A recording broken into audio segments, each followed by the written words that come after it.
Bom, meus queridos, estamos aqui hoje mais uma vez para podermos estar meditando na palavra de Deus, palavra que pode, com toda certeza, trazer luz ao nosso coração.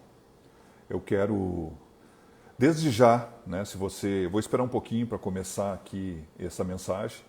Quero, se você pode, e penso que pode, você pode abrir aí a sua palavra no Evangelho de Lucas, no capítulo 18, no versículo 1, aonde daqui a pouco estaremos lendo. É verdade que hoje, nesses dias que, como muitos falaram, e hoje, ao longo do dia, conversando com alguns irmãos, me diziam o seguinte: em todos os lugares aonde nós vamos, todos esses lugares só há praticamente um assunto. Ou pelo menos, ainda que haja mais de um assunto, esse assunto vai estar em evidência. E a evidência desse assunto vai estar exatamente em cima da questão do vírus, dessa pandemia, desse estado de coisas que nunca jamais pudéssemos imaginar que praticamente um ano depois,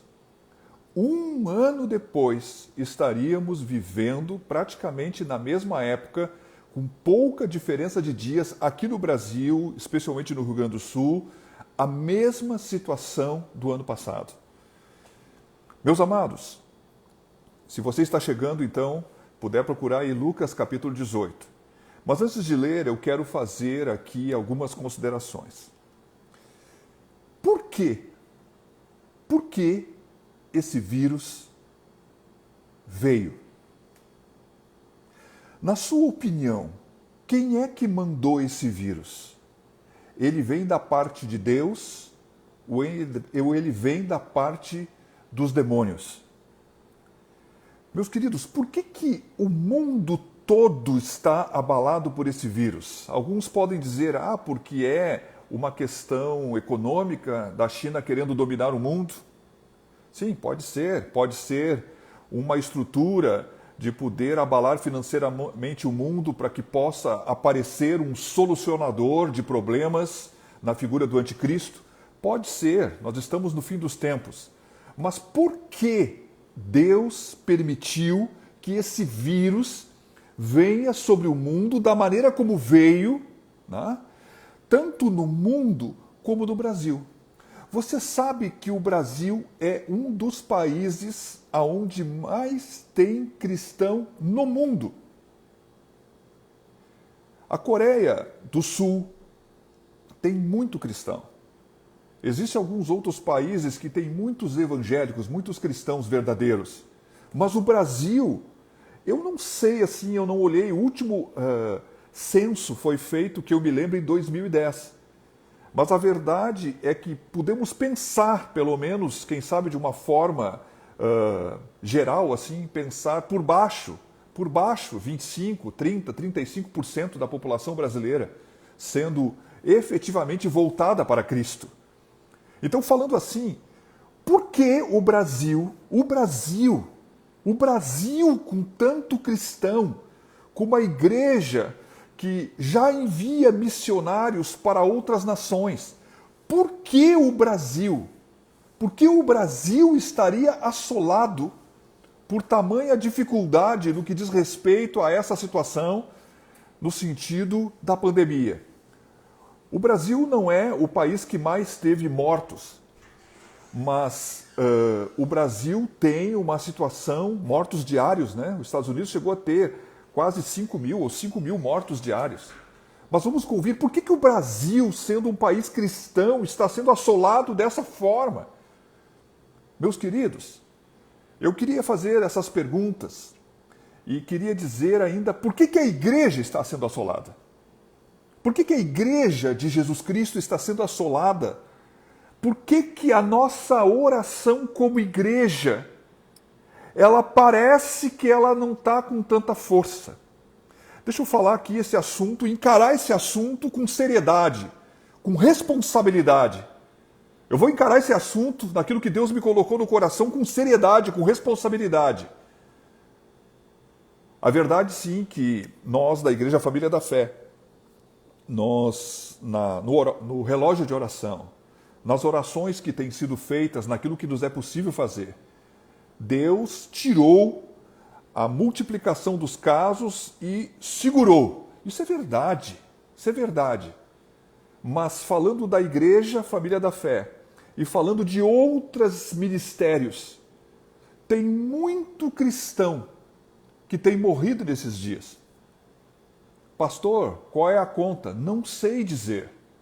Outro dia, falando do Conselho de Pastores de Canoas, é aqui a cidade onde está a sede da Igreja Família da Fé, outros pastores falando das dificuldades e das lutas e das mortes que têm acontecido. Então a pergunta é, ou as perguntas são, por que esse vírus veio? No mundo, por que esse vírus, tendo o Brasil como uma igreja, comparado com muitos países do mundo, uma igreja mais ativa, uma igreja crescente, por que o Brasil está sendo tão assolado? Por que a igreja está sendo assolada? Ao longo desses últimos tempos, eu tenho pensado e meditado a respeito de algumas coisas. Estava certo dia orando ao Senhor, me lembrando do tempo onde aquelas pragas chegaram no Egito. E chegando então aquelas pragas no Egito, a palavra de Deus diz que tem um momento que as pragas elas aconteciam de uma forma uniforme no Egito. Mas tem um momento que aquelas pragas elas não acontecem na terra de Gozém, aonde estava os israelitas, né? Onde estava ali o povo judeu, na descendência de Jacó. Eles estavam ali colocados então, e Deus começou a fazer diferença entre aquela terra e a terra de Gozém. Bom, meus queridos, já se passou um ano. Já se passou um ano. E nós estamos vivendo nesses dias, e você que é de outro lugar aqui do Brasil está ouvindo essa live, nós estamos vivendo aqui no Rio Grande do Sul, na Grande Porto Alegre, uma situação muito difícil. Se disseram que Manaus teve problema por causa do oxigênio, nós estamos tendo aqui muitos conhecidos que estão morrendo. É difícil encontrar pessoas conhecidas, eu tenho certeza que todo mundo que tem conhecido, tanto do mundo como da igreja, há muitas pessoas que têm morrido. Há muitas pessoas saudáveis que têm morrido. Antes tinham pessoas idosas, mas agora temos pessoas novas. Pastor, a tua pregação é de uma terra arrasada? Absolutamente. A pregação que o Senhor me colocou no coração é poder perguntar isso. Por que a oração falha? Pastor, mas tu acha que a oração tem falhado? Eu é que te pergunto. Você acha que as tuas orações, da maneira como você tem orado, Deus tem respondido? Meus queridos, as circunstâncias que acontecem como adversidades, que se repete de um ano para o outro, que batem a porta perto, quem sabe, pode ser até que não perto da nossa casa, ou perto dela, né, chegando nela, ou até mesmo andando na nossa família, ou quem sabe na nossa vizinhança, ou na nossa comunidade, no ministério, nos irmãos que estão ao longo da cidade. A verdade é que, quem sabe, podemos, como eu já ouvi, eu mesmo falei,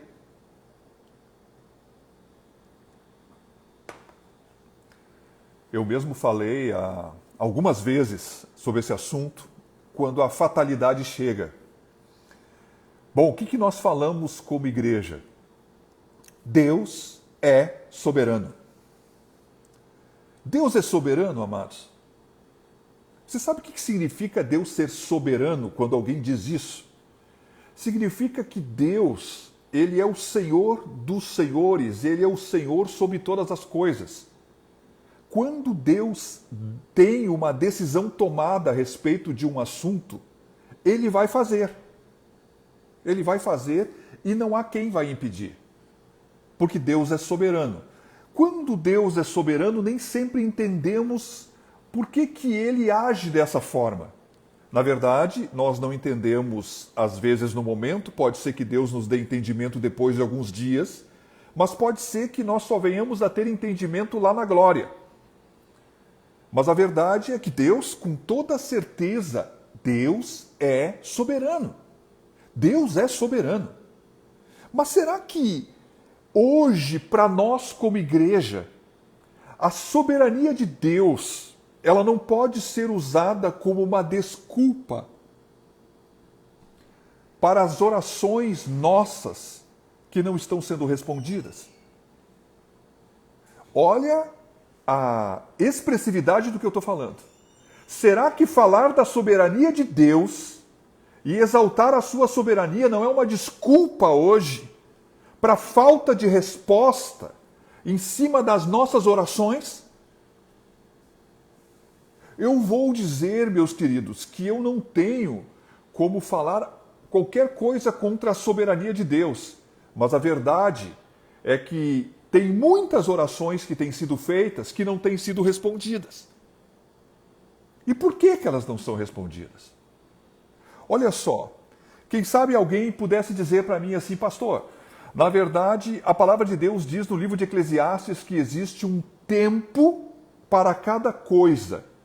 E é por isso, então, que não chegou o tempo de Deus responder. Meus amados, já passou um ano. Já passou um ano. As pragas que aconteceram no Egito, elas não aconteceram ao longo de tanto tempo. Vamos convir, quando nós olhamos lá Davi, quando teve lá uma mortandade, uma peste, a peste veio durante 3 dias. E no 3º dia, Deus, movido de misericórdia, ele faz o anjo parar, para que Davi possa estar levantando ali um altar e apresentando uma oferta. A misericórdia de Deus se apresentou cedo. Meus queridos, falando aqui, sim, está certo, a palavra de Deus diz que há um tempo de semear e um tempo de colher. Tá, mas deixa eu te fazer uma pergunta. Bom, há um tempo de cura, diz lá. Tá, mas o tempo de cura, ele não virá no tempo da enfermidade? Precisamos um tempo de cura no tempo que não há enfermidade? Bom, meus queridos, o tempo da cura, ele precisa vir exatamente no tempo da enfermidade. Agora, em cima das enfermidades, é o tempo da cura. E por que a cura não tem se manifestado como nós esperávamos? Por que parece, então, que a mão de Deus já não está se movendo como nós já vimos no passado? Podemos ver pela Escritura, podemos, quem sabe, olhando, quem sabe, para a nossa própria vida, ou dos nossos pais, ou da nossa própria vida, os pais da fé recentes que nós temos. Por que nós não estamos vendo? Eu, conversando com alguém, essa pessoa chegou, e eu conversando, eu falei isso na verdade, mas conversando, eu vivendo, olhando os tempos que nós estamos vivendo, e alguém conversando comigo, ouviu isso, né? Existe um medo, existe uma insegurança, existe uma tensão no ar. Aqui em Canoas houve ontem, domingo, através do governo federal, pelo estado, chegando à prefeitura, a colocação de 4.000 doses de vacina. Faltou dose. Penso eu que pessoas vieram de outra cidade ou buscaram seus familiares com mais de 75 anos de outra cidade e trouxeram aqui. Faltou dose. Eu não sei quantas faltou, mas pela minha conta deve ter faltado mais de 1.000, 1.000 e poucas, ou a 2.000. Por quê, amados? Porque as pessoas estão tensas, as pessoas estão preocupadas, as pessoas estão com medo. Meus queridos, a verdade é o seguinte, há tempo para todas as coisas. E se tem um tempo, que é o tempo da cura, é quando a doença chega. E a doença já chegou faz um ano. E agora, como pudéssemos pensar, ela vai perder força. Não, ela ganhou força. Ela está, parece que, mais agressiva. Será que isso não nos fala? Eu tenho certeza que você, que nem eu, você fica se perguntando, assim, mas o que está acontecendo? Por que estamos vivendo isso? Por que será que isso pegou mais força? Por que será que faz um ano, no outro ano vem de novo. A verdade, meus queridos, é que existem muitas coisas que podemos falar a esse respeito. Mas eu vou falar aqui e discorrer das coisas que Deus me colocou no coração. Existem mais coisas do que eu vou falar, mas vou falar aqui de algumas coisas. Você já curtiu aí? Você já compartilhou esse vídeo? Faça isso para que outras pessoas que também estão se perguntando, quem sabe por quê? Por que está acontecendo isso? Por que a minha oração não está sendo ouvida? Vamos meditar aqui. Eu queria ler este trecho que está no Evangelho de Lucas, no capítulo 8, no capítulo 18, no versículo 1, que diz assim: Disse-lhe Jesus uma parábola sobre o dever de orar sempre e nunca esmorecer. Havia em certa cidade um juiz que não temia Deus nem respeitava homem algum. Havia também naquela mesma cidade uma viúva que vinha ter com ele, dizendo: Julga a minha causa contra o meu adversário. Ele por algum tempo não a quis atender, mas depois disse consigo: Bem que eu não temo a Deus, nem respeito a homem algum. Todavia, como esta viúva me importuna, julgarei a sua causa, para não suceder, por fim, venha molestar-me. Então disse o Senhor: Considerai no que diz este juiz iníquo. Não fará Deus justiça aos seus servos escolhidos, que a ele clamam dia e noite, embora pareça demorado em defendê-los? Digo-vos que depressa lhes fará justiça. Contudo, quando vier o Filho do Homem, achará porventura fé na terra? Bom, meus amados, essa palavra aqui, ela já começa dizendo assim: Disse-lhes Jesus uma parábola sobre o dever de orar sempre e nunca esmorecer. Essa viúva, então, dentro desse contexto parabólico, ela é uma pessoa que tem uma causa e ela clama uma causa humana em relação a um juiz humano que não temia Deus e fazia de conta, então, né, que não atentava para a sua necessidade. Mas a própria palavra, Jesus usou a parábola para dizer, ainda que esse juiz não temesse a Deus e ele mesmo pensasse todo orgulhoso, soberbo, prepotente, diz assim, ó, essa mulher está me incomodando, eu vou responder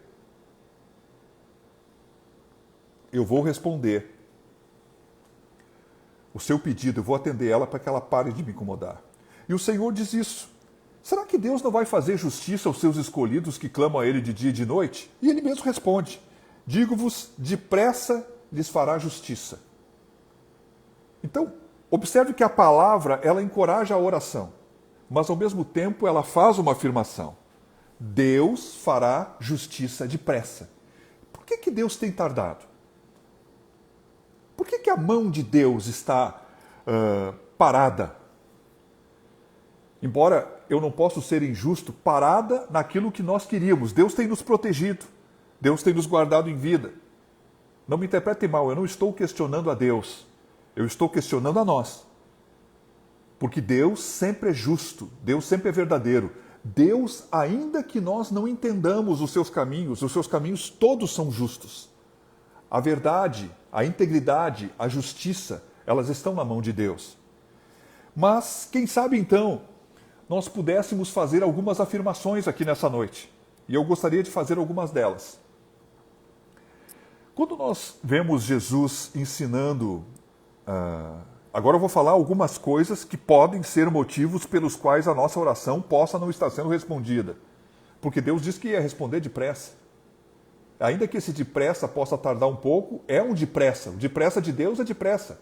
1 ano depois, amados, já é tempo demais. Bom, pastor, tu tá questionando? Não, eu estou dizendo que até mesmo você não aguenta mais. Vamos convir. Jesus nos ensinou, na oração modelo do Pai Nosso, uma coisa muito importante. Ele disse assim, ó, ele nos ensinou a orarmos à vontade do Pai. Bom, a vontade do Pai está escrita na sua palavra. Pudéssemos perguntar, será que pode ter algum cristão hoje orando? E a minha meditação, ela vai vir em relação a nós como igreja. Será que um cristão hoje orando, pedindo para Deus curar, para Deus mandar esse vírus embora, será que podemos acreditar que isso não seja a vontade de Deus, meus queridos? Eu tenho certeza absoluta que a vontade de Deus, Deus não tem prazer na morte de ninguém, Deus não tem prazer no sofrimento de ninguém. Deus, com toda certeza, é misericordioso. A Bíblia chega a dizer que as misericórdias do Senhor se renovam a cada manhã. Até tem um cântico antigo que canta e fala sobre isso. Vamos convir. Será que a igreja não está orando à vontade de Deus quando ora ao Senhor e pede para Ele curar, para Ele libertar? Eu vi outro dia uma pessoa colocar, né? Eu estava pensando nisso, eu olhei aquilo e disse, meu Deus, estava uma pessoa assim, e vinha uma imagem do Senhor, e Ele estava soprando nas narinas como fôlego de vida, porque as pessoas acabam muitas vezes falecendo porque lhes falta a capacidade do fôlego de vida, no sentido de poder receber ar dos seus pulmões. A verdade é o seguinte, nós temos orado à vontade de Deus, orando pedindo a cura. Isso está correto. Então, mas por que a oração não tem sido respondida? Eu sei que em alguns casos Deus é soberano e vai levar alguns. É correto. Mas não tanto como nós estamos vivendo, meus queridos. Eu acho que nós temos que nos questionar. Eu não estou questionando a Deus, eu estou questionando a minha vida. Estou questionando e quero que você questione a sua vida. O que será que está acontecendo? Por que será que a mão de Deus está parada? Por que será que a mão de Deus não está se movendo como nós esperávamos? Vamos convir. A Bíblia diz, no livro de Tiago, que aquele que pede alguma coisa a Deus, especialmente falando de sabedoria, mas isso aqui é um princípio espiritual. Aquele que se aproxima de Deus deve entender e crer que Ele é presenteador, galardoador daquele que o busca. Então, quando nós vimos aqui no livro de Tiago, o que nós encontramos? Um princípio que aquele que peça alguma coisa a Deus não deve duvidar no seu coração, deve ter certeza. Então, será que as orações que estão sendo feitas hoje a Deus, elas são a oração do papagaio? A oração que repete e repete coisas? E, ao mesmo tempo, será que temos investido tempo orando, pedindo a Deus sem acreditar? Eu vou dizer que o próprio fato de alguém ir orar a Deus e ir clamar ao Senhor, já há uma fé nisso. Já há uma fé nisso. Quem sabe alguém até possa dizer, pastor, eu acho que, na verdade, não há uma certeza assim que vai ser ouvido. Quem sabe, em muitos casos até pudessem ser. Mas vamos pegar aqui as igrejas do Brasil orando todas juntas. Será que dentro de uma igreja não vai ter um, então, que vai ser capaz de fazer uma oração com fé, tendo a certeza que vai ser ouvido? Será que Deus não pudesse responder um? Encontramos algum lastro na Escritura que pudesse demonstrar tamanha coisa? Não intercedeu Abraão sozinho para com o Senhor e não foi ele ouvido por parte do Senhor? Meus queridos, vamos convir. A verdade é que, ainda que pudéssemos nos basear nisso, eu não posso acreditar que isso seja uma resposta completa. Ainda que alguns orem como papagaios, falando porque tem que falar. Mas vamos convir. Nós também aprendemos no mesmo ensino, para não falar de muitos outros, para essa palavra não ficar muito longa. Mas olha só, o Senhor também disse que quando nós fôssemos nos apresentar na presença dEle e tivéssemos alguma coisa contra o nosso irmão, nós não deveríamos apresentar oferta, deveríamos lá nos reconciliar com o irmão e depois vir apresentar oferta, para que fôssemos aceitos. O Senhor também ensinou na oração modelo do Pai Nosso, depois que ele comenta, não na oração, mas naquilo que ele comenta, como também ele fala em Marcos 11, ele diz o seguinte, que quando nós estivermos orando, se temos, na verdade, uma mágoa em relação a alguém que nos ofendeu, nós devemos perdoar tal pessoa para que também o nosso Pai perdoe a nós. Pô, isso aqui é um ensino dos mais ensinados dentro das igrejas. É possível, sim, que na questão relacional, quem sabe vivendo dentro das casas, você sabia que há muitos casamentos com problema? Você sabia que aumentou a separação dos casais? As pessoas conviveram o ano passado e agora pegando esse ano vai vir de novo, um pouco nesses dias. Pô, as pessoas estão tudo vivendo juntas demais, então convivendo muito. Quem sabe essa parte aqui Vamos relembrar então, se você está aqui me ouvindo com mágoa, com ressentimento, cheio de justiça própria, porque me disse, porque eu ouvi, porque falaram, porque não sei o quê. Então deixa eu dizer uma coisa, meu querido, você tem razão, mas não tem razão para com Deus. Deus diz o seguinte, se você foi ofendido, perdoa e acabou. As coisas seriam muito mais fáceis de resolver. A falta de perdão impede que a oração seja ouvida. A falta de perdão, como já foi pregado por tantos pregadores, é a causa de muitos distúrbios, de fortalezas demoníacas, de enfermidades crônicas. Vamos convir. É possível, sim, tocando nesse ponto, que algumas pessoas magoadas e ressentidas não tenham a sua oração ouvida. Mas estou pregando como igreja. Eu estou fazendo um questionamento como membro da igreja de Cristo. Mas nem todo mundo no corpo de Cristo está magoado. Nem todo mundo está nessa situação. Volto aqui, será que Deus não estaria respondendo? Porque está todo mundo magoado? Amados, não creio que seja assim.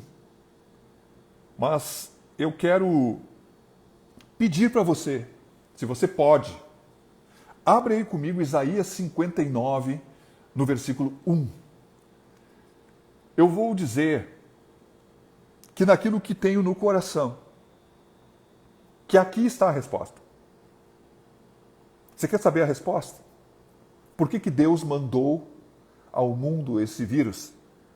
Por que esse vírus também está no Brasil?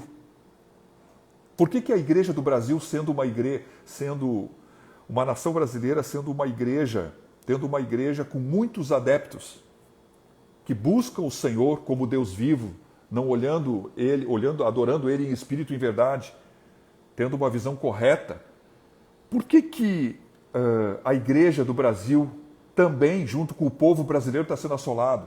E por que a igreja tem intercedido e o vírus não foi tirado? Eu vou ler aqui Isaías 59, versículo 1. Eis que a mão do Senhor não está encolhida, para que não possa salvar, nem o seu ouvido agravado, para não poder ouvir. Mas as vossas iniquidades fazem divisão entre vós e o vosso Deus, e os vossos pecados encobre o seu rosto de vós, para que vos não ouça, diz a Bíblia. E continua, porque as vossas mãos estão contaminadas de sangue, e os vossos dedos de iniquidade. Os vossos lábios falam falsamente, e a vossa língua pronuncia perversidade. O profeta Isaías profetizando então no meio do povo de Israel. Essa palavra aqui, ela foi dita aos israelitas. E como ela é dita aos israelitas, meus queridos, como nação, ela serve para nós como igreja, como Israel espiritual. Bom, deixa eu dizer uma coisa. Alguém pode dizer assim, pastor, será que Deus permitiria alguma coisa em relação ao país, ou até mesmo à igreja, por causa da iniquidade do povo do país, dos pecados do povo do país, ou a iniquidade e os pecados da igreja? Na graça. Meus queridos, pelo amor de Deus, não vamos baratear a graça de Deus. Eu não concordo com esse evangelho que Deus é amor e necessariamente vai tolerar todas as coisas. E não vai fazer absolutamente nada. Observe o seguinte, aquele exemplo do filho pródigo, quando ele é filho e ele se afasta do pai porque quer viver a vida segundo a sua maneira, ele não é livrado dos verdugos, ele não é livrado das escassez do alimento, das dificuldades. É verdade que ele tem um momento de orgia, ele tem um momento de alegoria, ele tem um momento de ilusão, mas daqui a pouco a realidade chega.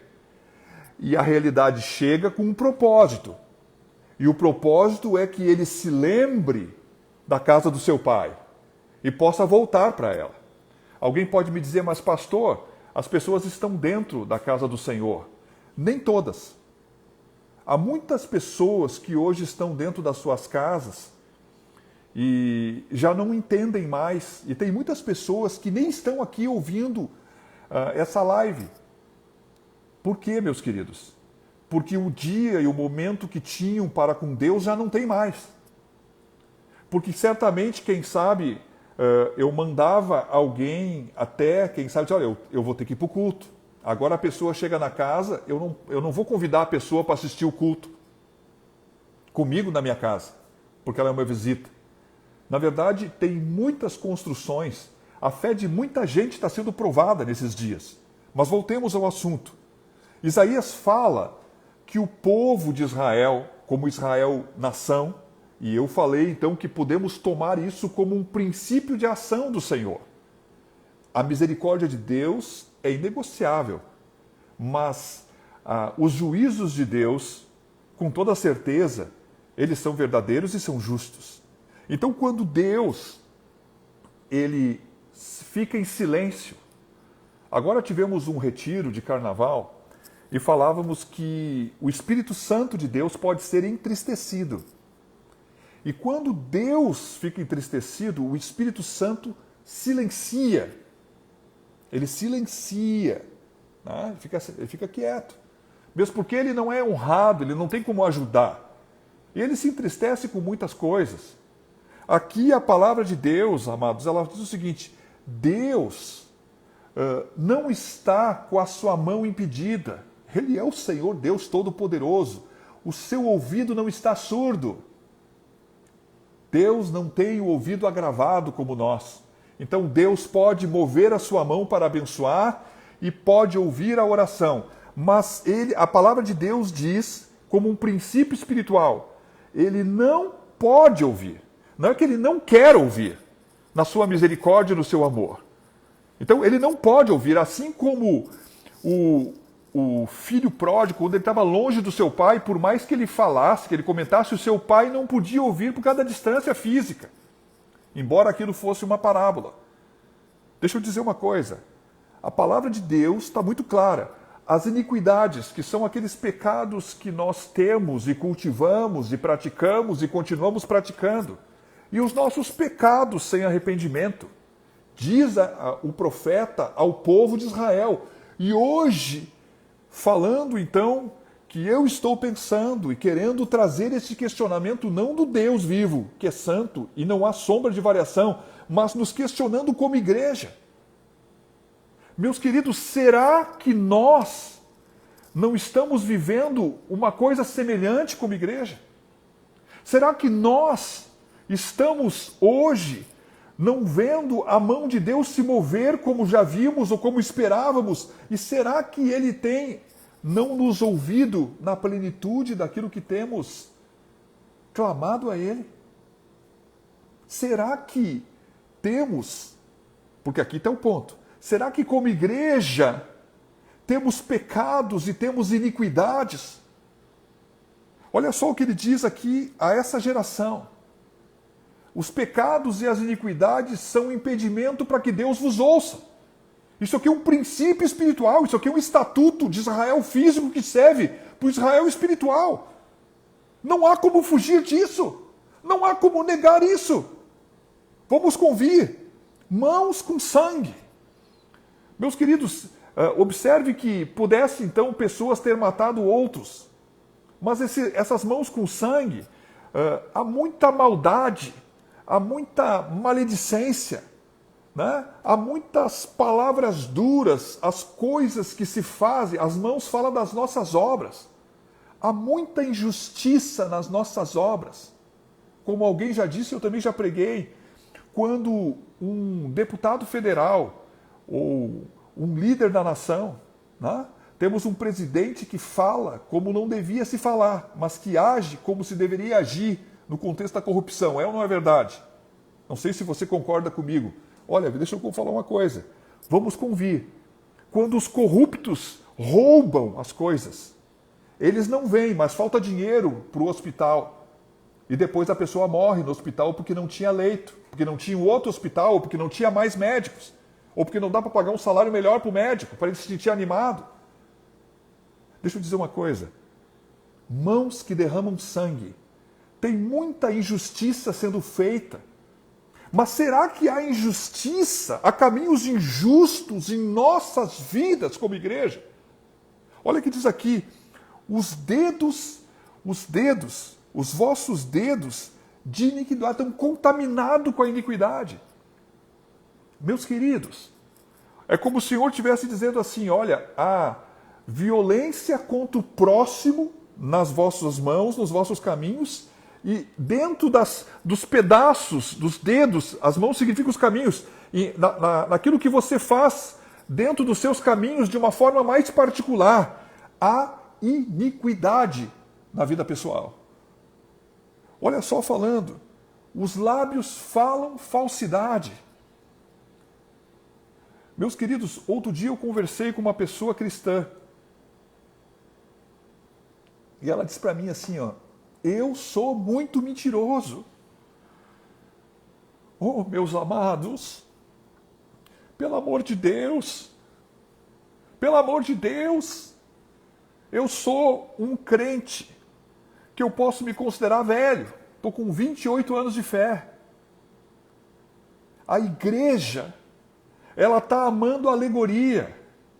A igreja, na verdade, ela está dando as mãos para com o mundo. A igreja, ela está tendo que ficar cheia de luxo. A igreja, ela está tendo que se adornar com luxo. As pessoas antigamente, elas vinham para a igreja de terno, de gravata, quando tinha um ventilador passando um calorão e todo mundo louvava a Deus e ninguém ficava reclamando. Hoje tem que ter cadeira estufada, tem que ter ar-condicionado, senão eu não vou ficar nessa igreja. E tem que ter isso, e tem que ter aquilo. Pelo amor de Deus! Pelo amor de Deus! Será que nós estamos ainda no Evangelho? Vamos convir lábios que falam falsidade, falam mentira, ou quem sabe falando um com o outro. Não há integridade. A palavra de Deus diz que nós deveríamos celebrar a Páscoa, que é Cristo para nós, Cristo é a nossa Páscoa, com os asmos da sinceridade e da verdade. A nossa boca, ela está com a verdade, com a sinceridade, ou ela está com a falsidade, com a mentira? Meus queridos, língua que fala coisas de perversidade. Então vamos convir. Deus não se agrada da violência. Deus não se agrada da trapaça. Deus não se agrada da injustiça. Deus não se agrada dos caminhos dos ímpios. Mas os caminhos do justo, quando vivem a justiça, isso é o agrado do Senhor. A minha pergunta e o meu questionamento é, no contexto da vida pessoal, o quanto nós estamos verdadeiramente tendo lábios verdadeiros para com Deus? Pelo tempo de conversão, eu já falei isso antes, quem sabe você nunca me ouviu pregar, você está me ouvindo hoje. O tempo de conversão, a igreja que pudesse antigamente ser uma igreja com muitas limitações, com um som horrível, quem sabe. Vamos convir, tem igrejas que estão completamente ornamentadas para a alma, cujos lábios cantam louvores extremos, que muitas vezes não está entronizando Deus. Ou as pessoas adoram Deus no lugar de oração e fora dele Deus não é Deus. Meus queridos, certa vez Jesus disse isso. Esse povo me honra com os lábios, mas o seu coração está longe de mim. Será que isso que aconteceu lá em Israel não nos serve também como um princípio? Nós que ouvimos e pregamos e anunciamos que conhecemos a Deus. Não diziam os judeus as mesmas coisas? Meus amados, eu penso que nós temos que refletir. É verdade sim que podemos, quem sabe, na individualidade de cada um, ter um contexto diferente, mas eu estou falando do individual e estou falando do nosso como ministério, família da fé, como igreja do Senhor Jesus na cidade de Canoas, nesse estado, no país, no mundo. Por que Deus não tem ouvido esse clamor, pastor? Deus tem um plano e um propósito em tudo. Claro! Claro! E será que o propósito maior de Deus nesse tempo é que nós nos voltemos e nos convertemos ao Senhor? Será que o propósito de Deus é que nós não venhamos a entender que assim como eu e você hoje estamos aqui vivos, amanhã podemos estar mortos? Pastor, tu vai me transmitir um medo e uma terra arrasada? Não! Eu estou querendo transmitir para mim mesmo, daquilo que pensei, daquilo que estou querendo pregar, que o arrependimento nos leva à mão de Deus poder se mover, porque o seu ouvido vai poder ser desobstruído para poder ouvir a nossa oração, ouvir o nosso clamor. Amados, temos orado certo, não temos orado errado. Mas a falta de resposta na plenitude daquilo que nós gostaríamos de ver como igreja, e não só a família da fé, como igreja,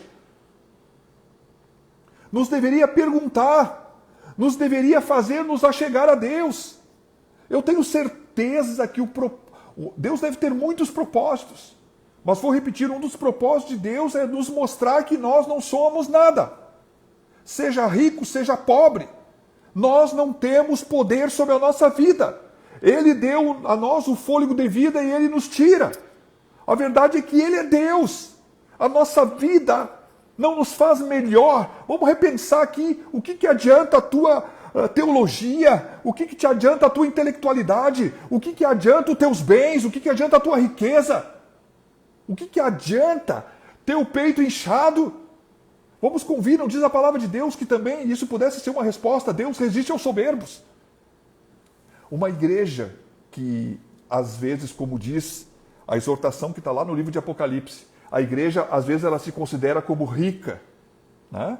Como vendo tudo, como entendendo tudo, porque há ensino para tudo que é lugar. Nunca foi tão fácil conhecer coisas e ouvir coisas. Mas o Senhor diz assim, olha, a verdade é que é pobre, é cega e está nua. Meus queridos, será que estamos nus? Quando eu olho para o Velho Testamento, eu vejo um momento que o sumo sacerdote Josué, ele tem a necessidade de ter o turbante da sua cabeça trocado.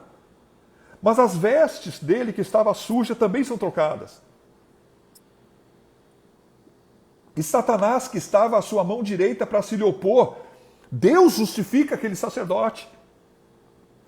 Meus queridos, será que nós, como igreja, estamos vivendo uma vida que realmente agrada a Deus?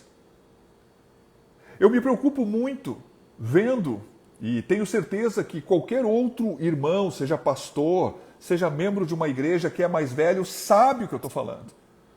Eu me preocupo muito essa modernidade, e normalmente a modernidade, os jovens veem os velhos como bobos, como aqueles que falam de coisas que, não é bem assim.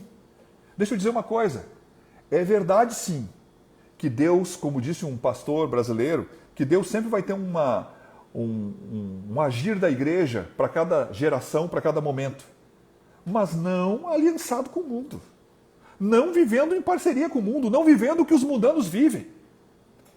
Meus queridos, a palavra de Deus saiu da boca de Jesus e disse, nós devemos honrar o Senhor com os lábios, mas também com o coração. Então, fazendo esses questionamentos, eu quero dizer que no livro de Jeremias, no capítulo 15, no versículo 1, o Senhor diz assim, ainda que Moisés e Samuel se pusessem diante de mim, não seria a minha alma com esse povo. Então tem um momento onde Deus está trazendo um julgamento para o povo. E o Senhor diz assim, ainda que Moisés, um homem que teve intimidade, comunhão, e Samuel, que nenhuma das palavras que ele falou caiu por terra. Ainda que eles estivessem diante de mim intercedendo por esse povo, eu não seria com esse povo. Ele diz assim, eu não ouviria. Eu quero dizer que o Senhor diz que quando há iniquidade, há pecado, não há arrependimento, ou o arrependimento é um arrependimento mentiroso, um arrependimento para enganar-se a si mesmo, ou tentar enganar a Deus. Quando nós brincamos de ser crentes, quando nós fizemos de conta que somos cristãos, Quando pregamos que Deus é um amor que tem que suportar todas as coisas. Pelo amor de Deus. Olha só, meus queridos. O Senhor diz assim, ainda que Moisés e Samuel intercedessem pelos israelitas, eu não ouviria. Quando nós encontramos Ezequiel 14, olha só o que diz. Se eu enviar uma peste contra aquela terra e despejar sobre ela a minha ira derramando sangue, exterminando seus homens e seus animais, juro pela minha vida, palavra do soberano Senhor, mesmo que Noé, Daniel e Jó estivessem nela, eles não poderiam livrar seus filhos e suas filhas. Por sua justiça só poderiam livrar a si mesmos. Eu sei que eles viviam no tempo da lei, mas o princípio que está aqui, a iniquidade dos iníquos, os destruirá. Meus queridos, a verdade é que poderia o Senhor estar fazendo uma diferença entre o povo do Brasil e a igreja.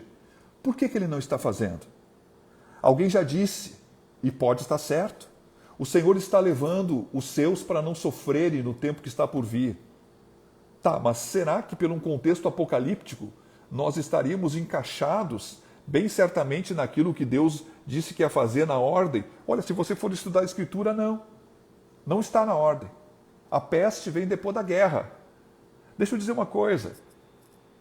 O que parece é que Deus está trazendo e deixando permanecer, porque Ele tem um propósito de trazer um grande arrependimento sobre a igreja, um grande arrependimento sobre as pessoas que estão no mundo, porque o arrebatamento está à porta, para que as pessoas, se voltando para o Senhor, possam ser salvas no tempo que ainda lhes resta, para que elas possam cair em si, que sem Deus não são nada, ou para aqueles como nós que temos Deus, para que possamos revisar o nosso conceito. Para terminar essa palavra, quero ler uma palavra tremenda, que eu acho que é a direção correta que devemos tomar hoje.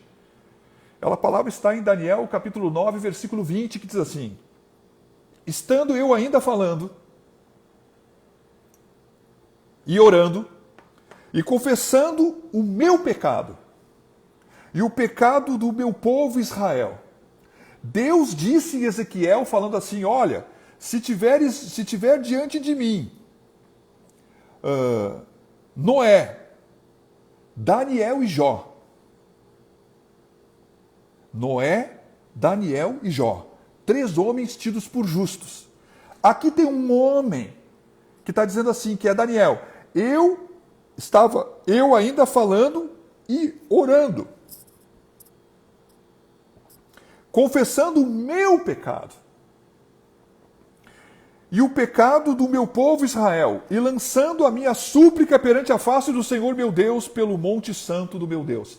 Meus queridos, ele, embora a Escritura chamasse ele de justo, ele estava confessando o seu pecado, porque ele viu a adversidade. Ele entendeu pela Escritura algumas coisas, e ele começou a suplicar. Ele era uma pessoa que estava exilada. Deixa eu dizer uma coisa. Meus queridos, Daniel tinha pecado para confessar. Ele confessou o pecado dele, ele confessou o pecado dos seus pais. Ele confessou o pecado da nação de Israel. Tem uma questão teológica que às vezes as pessoas e os pastores ficam discutindo. Será que eu devo confessar o pecado do povo?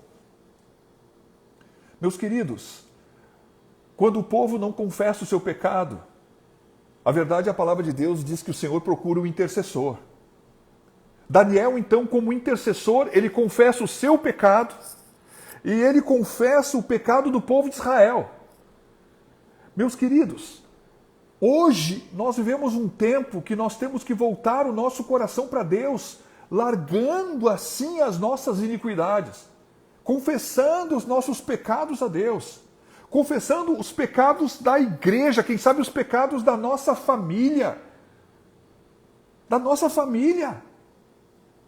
Vamos convir, tem coisas que estão erradas, tem coisas que se faz, tem práticas que são toleráveis aos olhos dos homens, mas para Deus não é tolerável. Nós precisamos confessar a Deus a nossa hipocrisia, a nossa falsidade. Nós temos que buscar ao Senhor, como diz a palavra de Deus, com choro, com pranto. né? Suplicando, ele diz assim, eu estava suplicando ao Senhor, Senhor, poupa o teu povo, poupa esse povo do Brasil, Senhor, ele é ignorante, ele não conhece. Senhor, poupa o Brasil, Senhor, poupa aqui o estado do Rio Grande do Sul, poupa aqui a cidade de Canoas.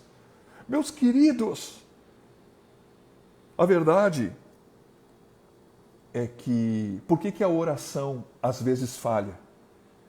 É porque os nossos pecados e as nossas iniquidades, elas não permitem que Deus muitas vezes possa ouvi-la e responder como Ele queria no seu amor e na sua misericórdia.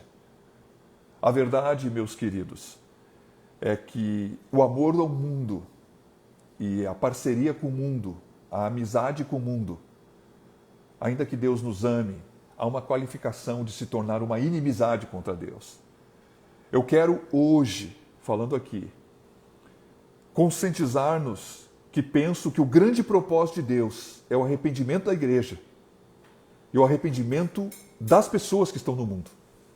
E falando assim, eu quero dizer para os irmãos que essa semana nós vamos consagrar a Deus, né? Um jejum. Nós vamos orar e vamos jejuar. Nós precisamos buscar a Deus. Nós precisamos orar, nós precisamos jejuar. Nós precisamos, ainda que não tenha vontade de chorar. Né? Quando morre alguém, ou quando alguém está na iminência de morrer, a gente chora. Mas, na verdade, olhando tudo o que está acontecendo, meus queridos, que Deus amoleça o nosso coração.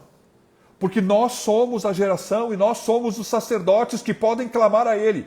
Se alguém pode fazer alguma coisa invocando o nome do nosso Deus e nos arrependendo e buscando a face dEle e clamando por misericórdia, tanto pela nossa vida, como pela igreja e como pelo Brasil. Pastor, o que tu acha? Que nós podemos e devemos confessar nosso pecado? Sim. Que nós podemos e confessar o pecado da igreja? Sim. Que nós podemos confessar o pecado deste povo brasileiro? Sim, amados. Nós temos que fazer isso.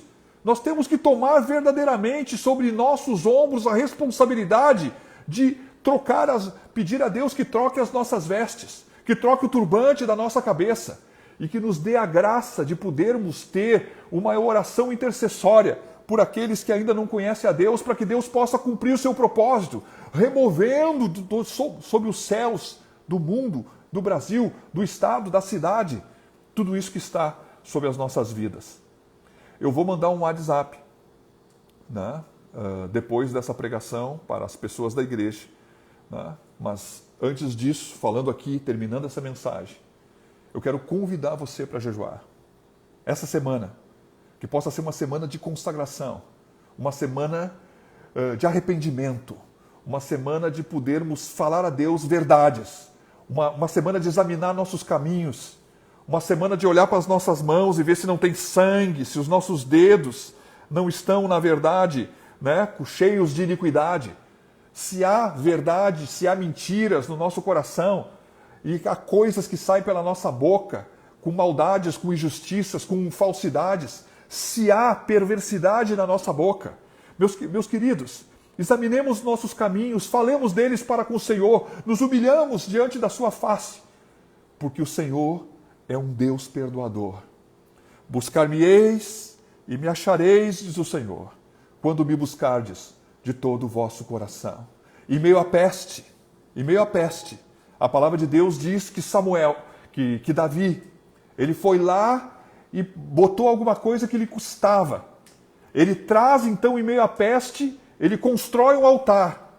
E construindo o altar, ele depois de construir o altar, ele sacrifica, ele apresenta alguma coisa em sacrifício. Chegou o tempo da igreja acordar. Chegou um tempo de buscarmos a Deus. Chegou um tempo de tomarmos o nosso lugar. Chegou um tempo de invocarmos o Senhor de todo o coração, para que Ele abra os céus e traga cura sobre a nossa terra. Oremos, Senhor, nós queremos glorificar o Teu nome nessa noite. Eu quero agradecer pela Tua palavra, Senhor, que verdadeiramente nos exorta, e também pelo tempo que vivemos, que nos faz pensar sobre a nossa própria vida, sobre a igreja, sobre o mundo, que tira a nossa segurança, Senhor, das coisas que podemos confiar, Senhor, que o nosso coração, nesses dias, como igreja, possa se voltar inteiramente para Ti.